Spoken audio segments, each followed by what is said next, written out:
Guys, welcome back to another video. In this video we're going to look at GCSE English Language and we're going to focus on paper 2 question 3. So paper 2 question 3 is worth 12 marks and I would recommend spending about 15 minutes on this question. The main task is to analyse how language is used to create effects. So it's the same as paper 1 question 2, but it's just worth a few more marks. The skill you have to demonstrate for this question is zooming in on key words, phrases and language techniques, and you have to use short quotes and explain the impact on the reader. My main tip for this question is that if you're doing detailed paragraphs for this question, 3 to 4 is more than enough. Let's have a look at practicing question 3 then. Here is the question. So it says, you now need to refer only to source A from lines 30 to 39. How does the writer use language to describe working night shifts at the hospital? And this is worth 12 marks. I would recommend pausing the video now and having a go at analysing and annotating this question and having a look at what they are asking from us. So pause the video now and have a go. Right, let's have a look together. So the source A and lines 30 to 39 shows that this question is asking for us to look at a specific part of the source. The part where it says working night shifts at the hospital shows that's our focus of our answer and we have to make sure all of our points link to this. Language shows us we have to focus on language methods, for example a list, repetition and metaphor. Here is the extract we have to focus on for this question. So I want you to pause the video now and have a go at picking out a few quotes that demonstrate what it's like working night shifts at the hospital. Have a go at looking for language methods and analysis, and when you're ready, press play so we can do it together. So the first quote I've picked out is made hell look like Disneyland, and I've said this is an example of hyperbole and contrast because hell is demonstrating pain and suffering, whereas Disneyland represents joy and perfection. And here this is used to humorously emphasize how terrible and chaotic night shifts are. If I write it as a paragraph, this is how it looks. So I've said the writer uses language to describe night shifts as horrific and overwhelming. This is shown through the hyperbole and contrast in the phrase made hell look like Disneyland. This suggests that the shifts are so awful that even the happiest place imaginable seems pleasant compared to them. The extreme exaggeration highlights the chaos and misery of its experience while maintaining a humorous tone. This makes the reader feel shocked but amused, understanding both the horror and absurdity of his situation. Here, let's have a look at analysing it for point, evidence, explain, link. So in yellow, where it says night shifts are horrific and overwhelming, that's an example of our point in this question. The orange here is the quote, made hell look like Disneyland. Blue is my explanation in this paragraph, and purple is my link back to the focus. The next quote highlighted is sailing the ship alone, a ship that's enormous and on fire, and that no one has really taught you how to sail. This is an example of an extended metaphor. The ship here represents the hospital, which is large, complex and dangerous, and the image of it being on fire evokes chaos and urgency. The quote, no one has really taught you how to sail, reflects Kay's feelings of being unprepared and supported.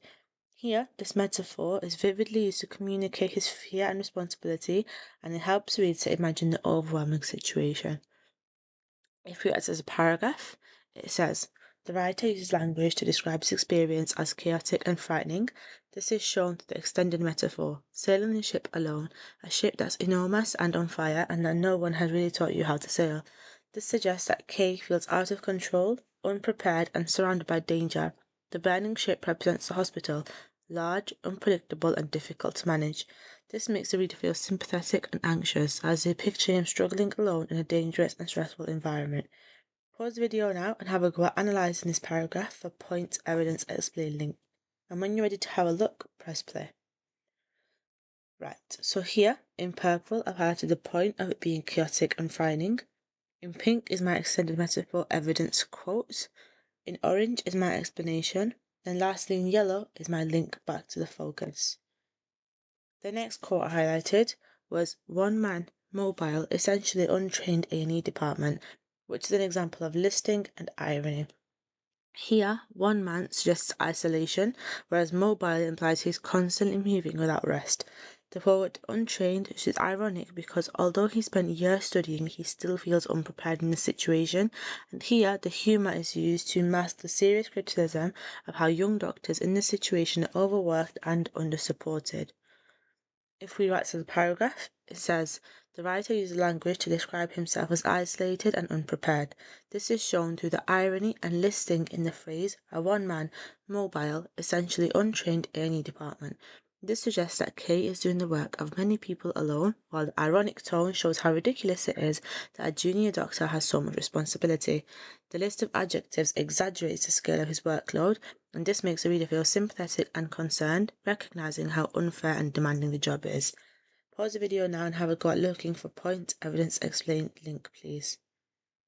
Right, here in orange is the point of this paragraph. In yellow is my evidence and my quoting. In purple is my explanation, and in pink is the link back to the question. This purple quote here says, getting drenched in bodily fluids, reviewing an endless stream of worryingly sick patients. This is an example of vivid imagery and exaggeration. Here, the grotesque image of being drenched in bodily fluids shocks the reader and highlights the unpleasant realities of the hospital work. The phrase endless stream suggests constant activity and no break in the chaos, and the word worryingly shows his concern and responsibility despite the grim humour used. Here, the mix of dark comedy and realism makes the scene both revolting and sympathetic, and it helps the reader to appreciate his dedication. Let's have a look at this in a paragraph. So I said, the writer uses language to describe the reality of his job as unpleasant and physically draining. This is shown through the vivid imagery and adjective choices in getting drenched in bodily fluids, reviewing an endless stream of worryingly sick patients. This suggests the grim, messy reality of hospital work, while endless conveys the sense of continuous struggle and fatigue. This makes the reader feel disgusted yet admiring, appreciating the emotional and physical strength needed to keep working in such conditions.